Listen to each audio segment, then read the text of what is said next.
whatever we think of the Chinese, they are building infrastructure in Jamaica that Britain chose not to build in 300 years. This is just a simple fact of it.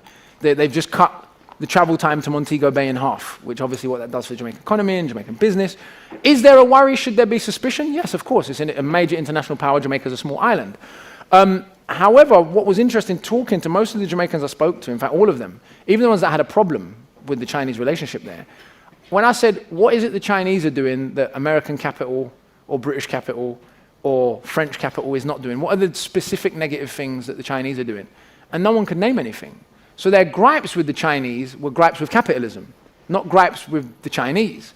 The problem is, and those of you who are Caribbean will know this, there is a sort of slight anti-Chinese bigotry in the Caribbean because they're the successful people it's okay to hate. You can't really hate white people, they have too much power in the Caribbean, and we've sort of learned that when white people die, there's big consequences. So Jamaicans in Jamaica, they sort of still admire Europeans despite that history. And there is this suspicion of the Chinese, and that's not to say that there is not valid reasons to be concerned. I'm just saying the suspicion is a suspicion rooted in their Chineseness, not rooted in the actual behaviors. One other example I'll give you. We always strive to give you the best content and the best analysis. Please hit that subscription button so that next time we make this great content, you get notified immediately.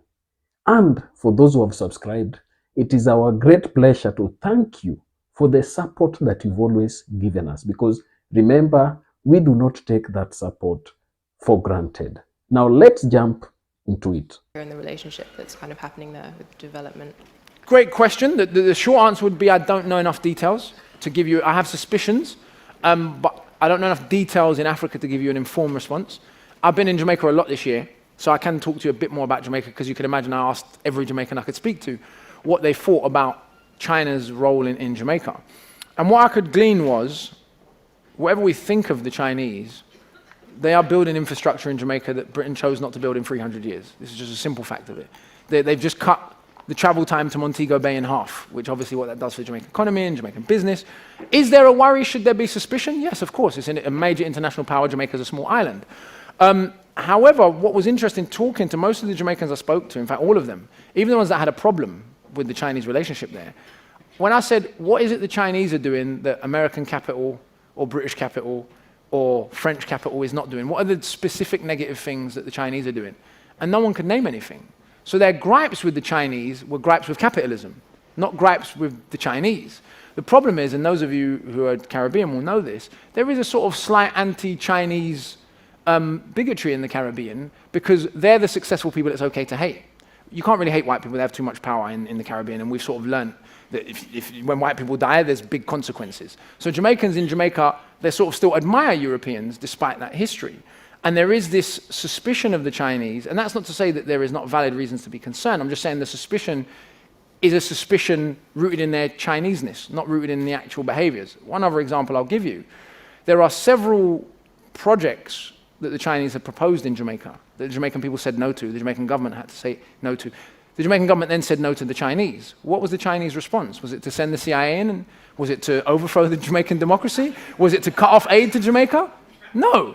They said, okay, we proposed a business deal, you said no. Here's another one. So, what I would put to people, and I can't say that this is the case in Africa because the power dynamics may be completely different.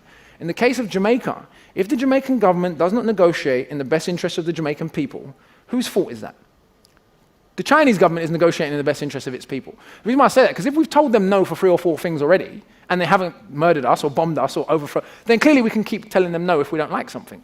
My fear, genuine fear, is that some of the crooked politicians in Jamaica will embezzle some of the money coming from China and then say, hey, look, the evil Chinese did it. I genuinely fear that as a possibility also. So I think we have to be, this is a situation that we have to manage very, very carefully, because there is an opportunity for the Caribbean at least to parlay a relationship with China slightly to its best interest. That does not mean China is on a charity project. That does not mean China does not have human rights abuses at home. That does not mean that China is there because they love Jamaican people. They're there to make money and do business.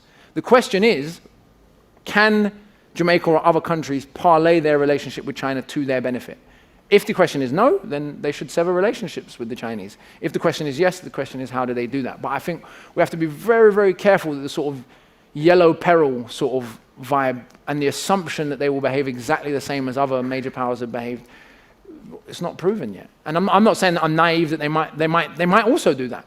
But I'm just not, I don't think it's intelligent to approach that relationship, as I see a lot of people doing, with the assumption that it will be identical to relationships with other major powers in the region. Happy to be proved wrong, happy to learn more, but that was my assessment from talking to, last example I'll give you on this. I know I keep saying that. When you go and see them building the roads in Jamaica, you see Chinese workers and black workers working next to each other in Jamaica. It's the first time in the history of the Caribbean anyone who wasn't black or Indian did manual labor. It's the truth. So it's a different attitude. You see the bosses, there's a Jamaican boss, there's a Chinese boss. You see the workers, there's a Chinese worker and there's Jamaican workers.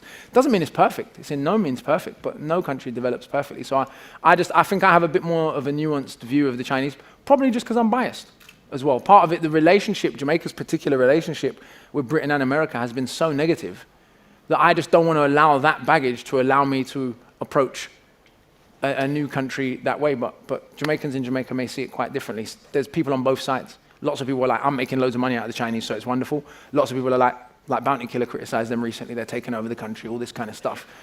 But foreigners own most of Jamaica anyway. So when we say the Chinese are taking over, who are they taking over from? They're not taking over from Jamaicans, because Jamaicans don't own the country. So there were already foreigners owning. So what we're really complaining about is Chinese capital replacing American, Canadian, or British capital. But we never said the Americans were taking over, even though we pay 140% of our GDP to the IMF in some years. Anyway, I think, have we got time for any more? Earlier this year, my best friend's son was stabbed 10 times, no reason. Complete wrong place, wrong time. On paper, he's the archetypal middle-class kid. His parents are together. They live in the suburbs in Sudbury. He's on his way to uni. Where does he fit in the narrative? What's happening is black boys like him are not allowed to be victims. He's just on his way home from school, university one day. He's in the wrong neighborhood. People assume he's one of the gang members. He runs away from them, tries to explain to them, yo, I'm not part of you lot's nonsense. I'm a good boy. I'm not even trying to be a tough guy. They stab him 10 times anyway. And so what's happening is the black underclass, essentially, is being used as both an ideological and literal weapon against the other 99% of black people who are not going to kill anyone. And what this means is, even in policing terms, the resources are being spread. The last time I got pulled over as a suspected gang member was 6 months ago. And I said to the officers, I'm not even the right bloody age. You know, if I went to try and join a gang, even the gang members would be like, fam, you're past your sell-by date. So if, this last point I'll make on it, if, for example, the police in London said, we're going to concentrate, stop and search on young boys and men aged between 15 and 25 in high gang crime neighborhoods who've been expelled from school and or who've already got criminal records, few people could argue with the logic. Whereas when you say we're just going to stop and search random black guys, this is how you get George the Poet, who's the youngest member of the Arts Council, getting strip searched by the police, or you get Daniel Kaluuya, who's an Oscar-winning actor, getting dragged off a bus and strip searched. It's just absurd. Like he's going to say, you know, I'm nominated for an Oscar, but I should stab someone in the intervening period. And so the point is, blackness is a class signifier. Mm-hmm. So if you just say black, the assumption is lower class. Plenty of black Londoners actually doing quite well now, which is something you think we would be celebrating. So for example, children of West African heritage actually are doing much better in school than black English kids and white working class kids.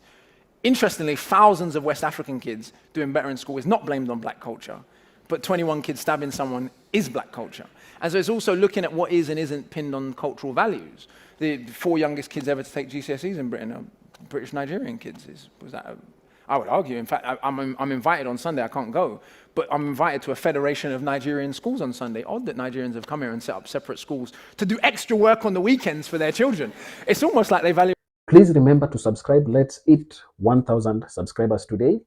And please, thank you again for always joining us. Let's meet in our next analysis. Thank you. May God bless you.